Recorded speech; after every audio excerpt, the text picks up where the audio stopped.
টলিউডের খবর পেতে চান সাবস্ক্রাইব করুন টলি সিক্রেট আর পেয়ে যান আপনার পছন্দের তারকার লেটেস্ট আপডেট। কতখানি মানে রসনা তৃপ্তিটা আজকে থেকে শুরু হলো। দেবুদাকে দিয়ে আমরা শুরু করি। আমি শুরু করব। রসনা তো রসনাই, রসনার বাসনা, সেই রসনার বাসনাতেই আমাদের সব মনস্কামনা। তো আমি এখন এইসব কিছু দেখে আমার কথা বলতে ইচ্ছে করছে না, আমার খেতে ইচ্ছে করছে। সত্যি এমন একটা জিনিস দেখছি, আমার মনে হচ্ছে যে সেটা হচ্ছে যে এই যে এত রকমের প্রিপারেশন, এবার ঠাকুর বাড়ির প্রিপারেশন, ঠাকুর বাড়ির মানে তো আমরা জানি সবকিছুতেই তারা অসাধারণ ছিল। শাড়ি তো এই যে শাড়িটা পরেছে এটা ঠাকুর বাড়ি না থাকলে পরে এই শাড়িটা এরকম হতো না। এরকম একটা শাড়ি পরা, সেটা তৈরি করেছে, রান্না তৈরি করেছে, এবং সেখানে দাঁড়িয়ে এইরকম এত প্রিপারেশন সেটা নিয়ে এসছে চৌধুরী অ্যান্ড কোম্পানি। আমরা এখানে খাবো শুধু আমাদের রসনা তৃপ্তির জন্য। এই মেনুটার যেটা স্পেশালিটি আমি বলবো, এই মেনুটার যেটা স্পেশালিটি আমি বলবো সেটা হচ্ছে এটা কিন্তু নর্মাল একটা ইলিশের চিংড়ি ফেস্টিভ্যাল নয়, এটা ঠাকুর বাড়ির রান্না। তার মানে আমরা প্রচুর রিসার্চ করেছি, প্রচুর বই জোগাড় করেছি। আমাদের টিম শান্তিনিকেতনে গেছিল, এখানে আমাদের জোড়াসাঁকো ঠাকুর বাড়িতে গেছিল, যে উনি কি ধরনের রান্না পছন্দ করতো বা ঠাকুর বাড়ির পরিবারে কি ধরনের রান্না হতো। আপনারা দেখেছেন এখানে অনেক রকম খাবার আছে, তার মধ্যে কিছু যেগুলো আমরা কোনোদিন খাইনি, যেরকম আমরা চিংড়ি মাছের রায়তা, আমরা কোনোদিন ভাবিনি চিংড়ি মাছের রায়তা হতে পারে। ইলিশ মাছের টানফাডো, আমরা সারা জীবন জানি মালাইকারি মানে হচ্ছে চিংড়ি মাছের, ওখানে ইলিশ মাছের মালাইকারি হতো। তো এই সবকিছু নিয়ে আমাদের এই ফেস্টিভ্যালটা এটা চলবে আপাতত 21 দিন। আশা করি আপনাদের খুব ভালো লাগবে। আপনারা আসুন না, দাদা আছে আর এখানে মিষ্টি, আমাদের শ্রীনন্দা আসলে আমার সম্পর্কে শালি হয়, তাই জন্য আমার জামাই বাবু হয়। কি বলছিস? হ্যাঁ, এতদিন জানতে না। আচ্ছা, বাঙালির তো একটা চিরন্তন দ্বন্দ্ব হলো ইলিশ না চিংড়ি। তো সেই দ্বন্দ্বে তোমরা কাকে এগিয়ে রাখছো?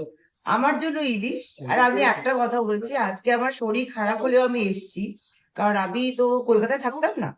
একটাই আমি জিনিস দেখেছি যে পৃথিবীতে কেউ ইন্ডিয়ান খাবার খেতে চাইলেই সবসময় পাঞ্জাবি খাবার খায়, তাই না? ডাল মাখনি খায়, বিরিয়ানি খায়, which is very good, biryani খায়, সামোসা খায়। বাট আমাদের ইন্ডিয়াতে তো কত রকম খাবার আছে। তো আমি চেষ্টা করবো যে বাঙালি খাবারটাকে আরো প্রমোট করতে, for people who want to try Indian food. তো এইটা আমার খুব ইচ্ছে। So I think everybody should come and try all the food. আচ্ছা শ্রীনন্দাদি, আমরা তো সোশ্যাল মিডিয়ায় দেখতে পাই তুমি প্রচন্ড ফুডি খেতে ভালোবাসো। তারপরে হোয়াইট অরেঞ্জ আবিষ্কার করেছে। হ্যাঁ, ওটা হোয়াইট অরেঞ্জ না, মানে তোমার দেখতে, তোমার নাম দেবো অরেঞ্জের মতো দেখতে। আমি ওটা হ্যাঁ। তারপরে তোমার ডায়েটিং সিক্রেটটা বলো, যে এত সবসময় তো কিছু বলি আমি করে। এক বাটি ভাত খাই, সেটা তো বলেই দিই। লোকে ভাবে আমি পুরোটা গাগ গাগ করে খাই, তাহলে তারা বোকা। আমি সবসময় বলি আমি এক বাটি ভাত খাচ্ছি, আমাকে কখনো পাহাড়ের মতো ভাত খেতে দেখবে না। আমি সব খাই, কম খাই, কিছু বাদ দিয়ে খাই। তো সেই জন্য আমি ঠিক থাকি। এখানে যারা আসবে তাদের বলছি না কম খেতে, তাদের বলছি বেশি বেশি করে খেতে। প্রোটিনটা বেশি, মাছটা বেশি খাও, ভাতটা কম খাও। তো সেটা তো আমি কখনো লোকাইনি। ঠিক করে যদি ব্লগ ফলো করতে হয় তাহলে সবাই সেটা, বিকজ আমি সবসময় বলি যে আমার বাটির মাপা ভাত।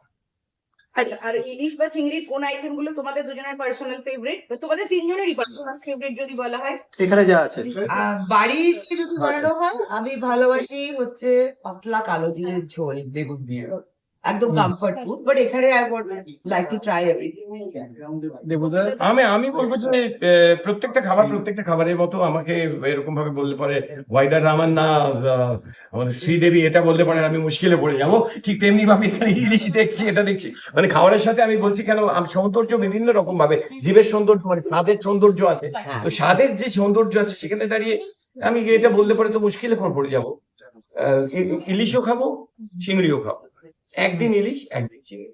আর তাছাড়া আরো একটা জিনিস নিয়ে কথা বলবো, স্বাদের কথা হচ্ছে, কিন্তু তার পাশাপাশি এই সময় দেশ উত্তাল একটা ছাত্র আন্দোলন নিয়ে এই বিষয়টাকে তোমরা কিভাবে দেখছো? কারণ নানা ধরনের ন্যারেটিভ উঠে আসছে বিভিন্ন জায়গা থেকে। হাউ উইল ইউ, মানে তোমরা কিভাবে এটাকে অ্যাড্রেস করবে? Stand by the students. Stand by the students. They are the next generation. If they need the help, they need the help. That's all. আমরা একটা ফেস্টিভ্যাল ভাবছি না।